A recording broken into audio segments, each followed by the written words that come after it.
Praise the Lord. ദൈവം സർവശക്തൻ, ദൈവനാമം മഹത്വപ്പെടുമാറാകട്ടെ.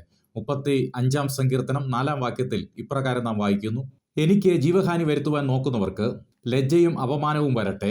എനിക്ക് അനർത്ഥം ചിന്തിക്കുന്നവർ പിന്തിരിഞ്ഞ് നാണിച്ചു പോകട്ടെ. ആ സങ്കീർത്തനത്തിൽ കൂടെ ദാവീദ് പറയുന്നത്, ജീവഹാനി വരുത്തുവാൻ നോക്കുന്നവർക്ക് ലജ്ജയും അപമാനവും, അനർത്ഥം ചിന്തിക്കുന്നവർ പിന്തിരിഞ്ഞ് നാണിക്കും.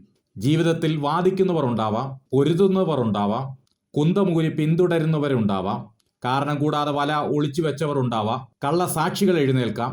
എന്നാൽ അതിൻ്റെ നടുവിൽ ഒരു ദൈവപൈതലിൻ്റെ ഉള്ളം യഹോവയിൽ ആനന്ദിക്കും, അവിടുത്തെ രക്ഷയിൽ സന്തോഷിക്കും. എളിയവനെ തന്നിലും ബലമേറിയവന്റെ കയ്യിൽ നിന്നും, ദരിദ്രനെ കവർച്ചക്കാരന്റെ കയ്യിൽ നിന്നും രക്ഷിക്കുന്ന ദൈവമുണ്ട്. ആ ദൈവം നമ്മുടെ സഹായത്തിനായി എഴുന്നേൽക്കും. ആമേൻ. ഈ വചനങ്ങളാൽ ദൈവം നമ്മെ ഏവരെയും അനുഗ്രഹിക്കുമാറാകട്ടെ.